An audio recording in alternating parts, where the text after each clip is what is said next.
this is Mad Movie Mark, another Mad Movie Mark movie review. Thank you for joining me as I review the 1941 godfather of film noir, The Maltese Falcon. You imbecile! You bloated idiot! You stupid fathead! You...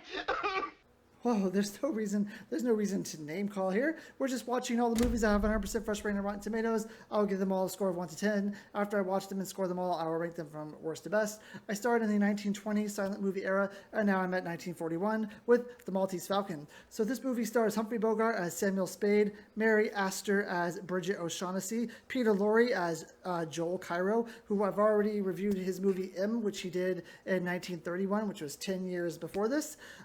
Sydney Greenstreet as Kasper Gutman. This movie was nominated for 3 Oscars, Best Actor in a Supporting Role for Sydney Greenstreet, Best Writing, and Best Picture. Best Picture, however, went to How Green Was My Valley. I have never seen that movie. It is not 100% fresh on Rotten Tomatoes, so I'm going to assume that The Maltese Falcon was kind of screwed out of an Oscar that year, even though I don't like to do that when I haven't seen the actual winner. But when you look back at it and you say, what do you remember, The Maltese Falcon or How Green Was My Valley? I'm sure most people are going to say, oh, The Maltese Falcon. That movie won Best Picture, right? Nope. How Green Was My Valley. So this movie is set in San Francisco in 1941. I live in Northern California. I've been to San Francisco many times. And let's just say I try not to go there. So I'm sorry for anyone who lives in San Francisco, but I don't like big cities. So this would, living in this movie would not be my cup of tea. So we are first met with Samuel Spade. He's in his office and this dame comes in and she says, oh, I don't know what happened. My sister came in town and she met this guy and she ran off with him. I don't know where they went. You have to help me. So he says, sure, I'll help find your sister. And then his partner comes in. His partner is a little bit attracted to this woman. And he says, hey, I'll be the one to go find your sister. I'm the man for the job. Only they talk a little bit differently in this movie. So he would have said something like, yeah, I'll find you the dame. I'm a flatfoot. This is my beat. Miss Wendley's sister ran away from New York with a fellow named Floyd Thursby. They're here in San Francisco. Miss Wendley has seen Thursby and has a date to meet him tonight. Maybe he'll bring the sister with him. The chances are he won't. Miss Wendley wants us to find the sister, get her away from him, and back home, right? So he goes to find his sister, and then he's shot by a guy named Thursby. And then later on, we find out that Thursby was also shot and killed.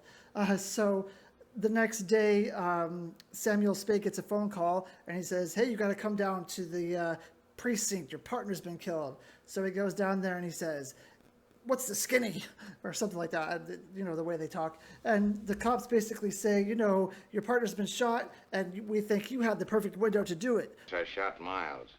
So you could marry her? Cops think I killed Thursby, the guy Miles was tailing for that Wendley dame. Who do you think I shot? So we think you shot your partner. And he's like, hey, I ain't shot nobody, and you ain't got nothing on me. And until you do, I'm going to just string you guys along, and the whole movie I'm going to tell you that you ain't got nothing on me. So after this happens later on, Spade meets his client, and her name has now changed. It's now O'Shaughnessy, and she says she made the whole story up. Thursby was actually her partner, and he took advantage of her, and he probably killed Archer, which was Spade's partner, but she doesn't know anything that happened. Maybe that's how it happened, but that's how she probably thinks it happened. So then a little bit later in the movie, we meet Joel Cairo. Speed, I'm trying to recover ornament that, shall we say, has been mislaid. Uh-huh. I thought and hoped you could assist me. The ornament is a statuette. Black figure of a bird. And Joel Cairo, he's played by Peter Lorre, and I can't, you know, he doesn't talk the same as everyone else. But he said, I'm after a very particular statue, and if you can give me this statue, I will give you $5,000. But I can't tell you anything more. You just have to find out where the statue is. I think that maybe the person you're working with has the statue. Anyway, we seem to think that you are able to get the statue for us. So he says, okay, I'll get you the statue. Okay, then eventually all three of them, O'Shaughnessy and Cairo and Spade, end up in the same room together. And O'Shaughnessy starts talking about how this guy named the Fat Man is in San Francisco. Now, the Fat Man is also named Kasper Gutman, so I don't know if his last name is Gutman because it's supposed to be a play on the fact that he's fat and he has a big gut. I don't know, but his name is Gutman, and Cairo is very concerned that he's in town. Eventually, Spade gets a meeting with Gutman, and Gutman reveals that he is after the statue, and he will pay $25,000 up front for anyone who can get him the statue, and then another $25,000 later on when the statue sells. Will we talk about the black bird? You're the man for me, sir. No beating about the bush, right to the point. Let's talk about the blackbird, by all means. Spade is kind of taken aback by this. He knows that everyone kind of wants this statue and that these murders are somehow intertwined with this statue, but he doesn't know exactly why, what the statue is. So he says, I'll get you the bundle, but you got to tell me what's the rub. So eventually, Gutman starts telling him what the statue is. They hit upon the happy thought of sending him for his first year's tribute. Not an insignificant live bird, but a glorious golden falcon, crusted from head to foot, and the finest jewels in their covers. It's like this very old relic from like the Crusades or something, and he's been trying to get it for 17 years. 17 years ago, he found out who had it, and he sent his men to go get it, but his men never came back with it. And now he's kind of traced it back through these different channels, and he believes that it is in this town, and that Spade knows who can get it, and Spade will get it for him. It is also at the same time that Spade is drinking from a cup that was provided by Gutman, the fat man, and he ends up he gets a little disoriented, and he falls into a table, and he like knocks over a lamp, and then he eventually is tripped and he falls on the ground. And when he wakes up, he sees a newspaper on a desk that says that this ship is coming into town. So he goes to the ship because he thinks that maybe this has something to do with the Falcon and everything that's going on, since it was in Gutman's office. And when he gets to the ship, he notices that the whole thing is on fire, but they said, don't worry, everyone who was on board got away. You don't have to worry. If you know someone who was on board, they're alive. So when he gets back to his office, the ship captain stumbles into his office carrying the Maltese Falcon in a bundled up in like a package. It is at this time that O'Shaughnessy calls Spade and says, I'm in danger, help me. And she gives him an address, and she says, I want you to meet me here. So he then takes the package, and he goes to like this, I don't know, it's like this mailbox or something, and he gets a number, and he packages the package away so that it's not on him, that it's in safekeeping. And then he flags down a taxi, and then he goes to try to save O'Shaughnessy. And when he gets there, it's just an empty lot, and there's no one there. When he gets home, he finds O'Shaughnessy is like waiting in the shadows for him. She comes out and she says, I've been waiting here for you a long time. I don't know where you've been, but I need you. I need your help. So they go into his apartment, into this room. And when he gets there, Cairo, the fat man, and then Wilmer, who is a guy who works for the fat man, they're all there. And they're asking, where is this Maltese Falcon? We made this plot where we were all working together, basically, and we were able to get you into this room. We were trying to get the Falcon from you before, but we weren't fast enough. So we know you have the Falcon. Where is it? So Spade says, okay, I'll give you the Falcon. Then the fat man gives him $10,000, and Spade says, oh, this isn't enough. You offer way more money. And Gutman's like, well, I'll give you more money, but I just need some time. I don't have it on me right now. And Spade says, okay, but if we're going to do this, we need a fall guy. We need someone to take credit for the murders because they're on me right now. They think that I killed my partner and that I killed, Thornsby, and they're after me, so we need a fall guy. So he says, why don't we make Wilbur the fall guy? And Wilbur says, hey, man, you've been on my nerves for too long. And Spade says, well, it's not a good idea to shoot me because I'm the only one who knows where the Maltese Falcon is, and I can't be the fall guy because one of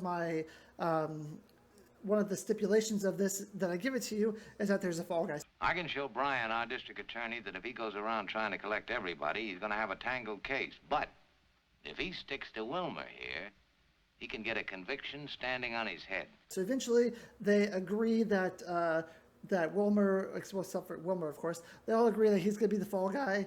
He ends up reaching for his gun or something, and then Spade knocks him out, and they put him in the other room, and then they start talking over everything. Spade says, okay, I'm going to call my secretary. She's going to be able to get me the Maltese Falcon. So she calls him. She goes and gets it from his hiding place. She brings it to them, and the fat man eagerly is, trying to trying to make sure it's real, so he's scratching it, and it ends up being lead, and it's not real. So the whole movie, they were after this Maltese Falcon, and they never got it because it wasn't real. So he says, you win some, you lose some. I am going to go, and I'm going to keep looking for this Maltese Falcon. I think I probably know where it is. Cairo is going to come with me, so just give me back my $10,000, and we'll be fine. And then Spade says, I'm not giving you back your $10,000, I'll give you back some of it. So he gets back some of it. I must ask you for my 10,000. This will take care of my time and expenses. Now, sir, we'll say goodbye to you. And then they realize when the Fat Man and Cairo are going to leave, they realize that Wilmer's no longer there. He's taken off. So they're like, oh, well, he's fine. Who cares? So they leave, and then as they leave, Spade calls the cops and says, hey, I know who killed them. It was Cairo, it was O'Shaughnessy, and it was the Fat Man. Now, 2 of them are on their way to this hotel. You can go down and get them really quick, and that'll be great.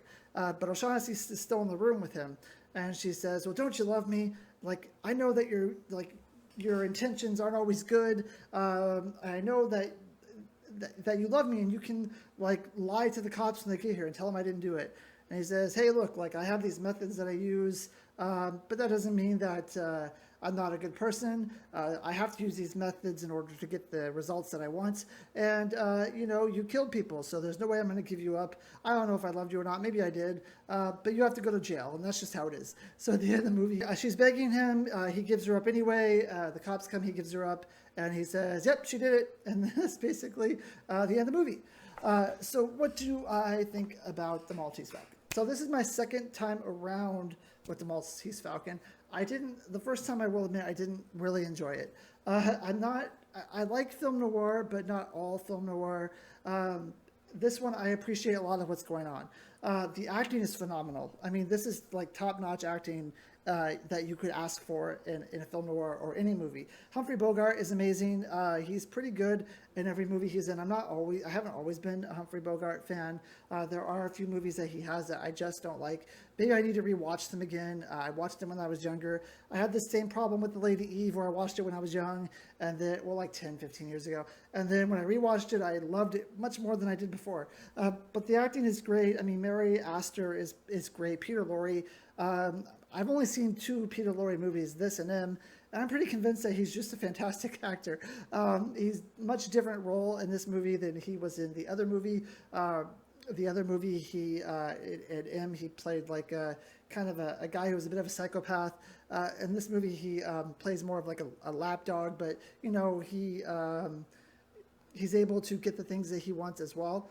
And then Sidney Greenstreet, who played Gutman, who was nominated for Best Supporting Actor, is also really good too. I think that because the talking is so fast in this movie, you really have to listen to what's going on, because they're just throwing out.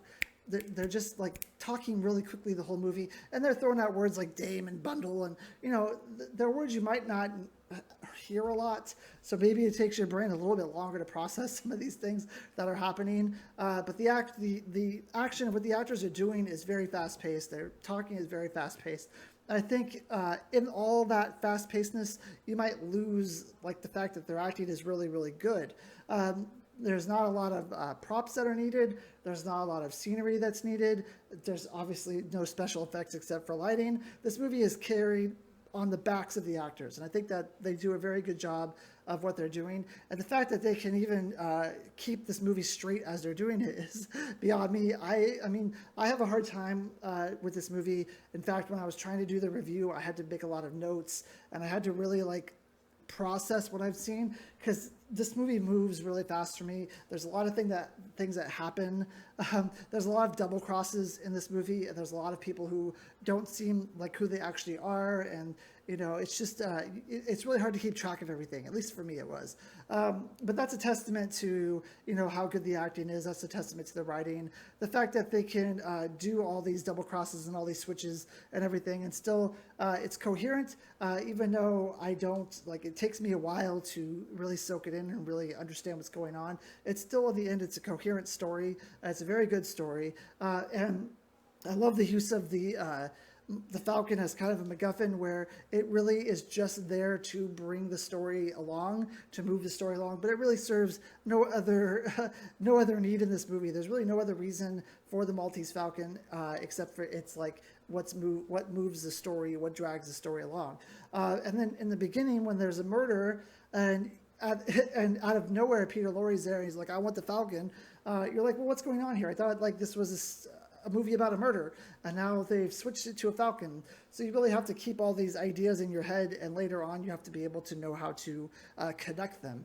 And it's a movie where you really have to pay attention. I don't know if a lot of younger people today with their on their iPads and their computers and their cell phones, if they could pay enough attention to this movie, maybe they could. Maybe I don't give people enough credit, but the acting and the action and everything that's going on is fantastic. The cinematography is really good.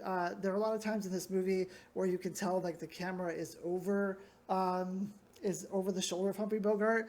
I'm guessing that's because they want you to see it from like his perspective, which is great. Humphrey Bogart also plays like that classical film noir, even though this was before like film noirs were even a thing. He plays like that classic guy who like really on the outside, it doesn't seem like he really cares about a whole lot except for figuring out what's going on, and he basically will do anything he needs to like figure out what's happening. He seems to always be one step ahead of everyone, or if he's not one step ahead of everyone, he has to convince people that he is one step ahead of them. Otherwise, he'll lose, the footing that he has. He'll be on even ground instead of being ahead of everyone. And that's really what he needs in this movie, as the detective who kind of seems like everyone is either, he doesn't know who's against him. He doesn't know who he can trust and who he can't trust. He really does have to like be ahead of the game and be ahead of everyone, and that's kind of what he's trying to do in this movie, and he does a really good job of it. And then at the end, where he's kind of saying, this is just kind of like what I do, is kind of like the part that I play, but deep down inside, I'm not a bad guy. I just have to, I have to stay ahead of everyone. This is what I have to do.